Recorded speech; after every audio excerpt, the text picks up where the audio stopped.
মধ্যপ্রাচ্যের দখলদার রাষ্ট্র ইসরায়েলের ক্রমবর্ধমান হুমকির মুখে নিজেদের সামরিক শক্তি দ্রুত বাড়িয়ে চলেছে ইরান। এক্ষেত্রে নিজেদের অন্যতম মিত্র রাশিয়ার সহযোগিতা নিচ্ছে দেশটি। ইসরায়েলের গোয়েন্দা সংস্থাগুলো বলছে ইরান এখন খুব দ্রুত তাদের সামরিক আধুনিকায়ন কর্মসূচি এগিয়ে নিয়ে যাচ্ছে, কারণ তেহরান মনে করছে নতুন করে ইসরায়েলের সঙ্গে বড় ধরনের যুদ্ধ বাঁধতে পারে। আর সেই সতর্কতার অংশ হিসেবে রাশিয়ার সহায়তায় এখন থেকেই যাবতীয় সব ধরনের প্রস্তুতি সেরে রাখছে ইরান। ইসরায়েলি গোয়েন্দাদের বিশ্লেষণে বলা হচ্ছে, রাশিয়া এখন ইরানের জন্য সবচেয়ে গুরুত্বপূর্ণ সামরিক প্রযুক্তি সরবরাহকারী রাষ্ট্রে পরিণত হয়েছে। রাজনৈতিক পরিস্থিতি, নিষেধাজ্ঞা এবং অভিন্ন রাজনৈতিক স্বার্থ সব মিলিয়ে রাশিয়া ও ইরানের মধ্যকার ঘনিষ্ঠতা আরও বেড়েছে। বিভিন্ন গণমাধ্যমের তথ্য বলছে, জুন মাসে ইসরায়েলের সঙ্গে সংঘর্ষে যে ক্ষয়ক্ষতি হয়েছে, ইরান তা দ্রুত কাটিয়ে উঠতে চাইছে।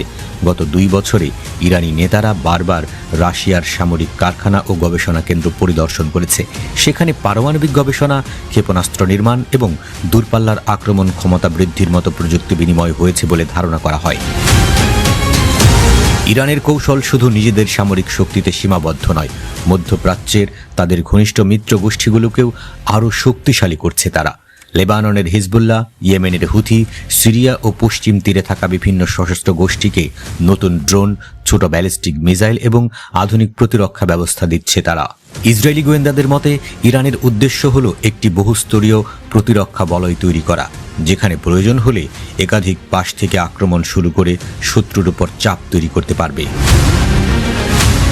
এর পাশাপাশি ইরান নিজস্ব অস্ত্রভাণ্ডারও ধারাবাহিকভাবে বাড়াচ্ছে। ইসরায়েলের সঙ্গে 12 দিনের যুদ্ধে রাশিয়া ইরানকে সাহায্য না করায় তেহরান অসন্তুষ্ট হয়েছিল ঠিকই, কিন্তু দুই দেশের মধ্যকার সামরিক সহযোগিতা কমেনি, বরং আরও গভীর হয়েছে। বিশেষজ্ঞদের মতে ইরান এখন রাশিয়ার কাছ থেকে আরও আধুনিক ও পরীক্ষিত অস্ত্র প্রযুক্তি আশা করছে। এসবের মধ্যে রয়েছে উন্নত ড্রোন, শক্তিশালী বিমান প্রতিরক্ষা ব্যবস্থা এবং নির্ভুলভাবে দূরপাল্লায় হামলার ক্ষমতা বাড়ানোর প্রযুক্তি। পশ্চিমা গোয়েন্দা তথ্য অনুযায়ী ইরান অগ্রাধিকার ভিত্তিতে রাশিয়ার কাছ থেকে সমরাস্ত্র কেনার তালিকা তৈরি করছে।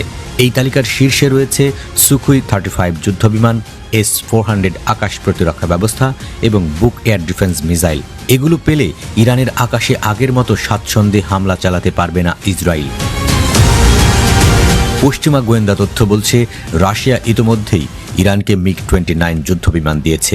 আরও 48টি সুখোই 35 কেনার জন্য প্রায় 6 বিলিয়ন ইউরোর চুক্তি চলছে।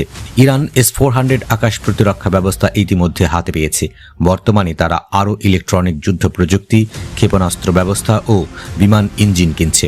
এছাড়া পুরনো রুশ সরঞ্জাম যেমন T-72 ট্যাঙ্ক, Tu-76 পরিবহন বিমান, Mi-17 হেলিকপ্টার রাশিয়ার সাহায্যে আধুনিকায়ন হচ্ছে। ইরানি সামরিক কৌশলবিদদের মতে রুশ প্রযুক্তি ইরানকে ভবিষ্যতে ইসরায়েলের আঘাত ঠেকাতে সাহায্য করবে, কিন্তু এতে দ্বিমত জানিয়েছে পশ্চিমা ও ইসরায়েলি বিশ্লেষকরা। তাদের মতে ইসরায়েলের সামরিক উদ্ভাবন ক্ষমতা ও অর্থায়ন ইরানের চেয়ে অনেক এগিয়ে। তাই ইরান নতুন করে আত্মবিশ্বাস পেলেও ইসরায়েলের সঙ্গে সামরিক সমতায় কোনো দিনই পৌঁছাতে পারবে না।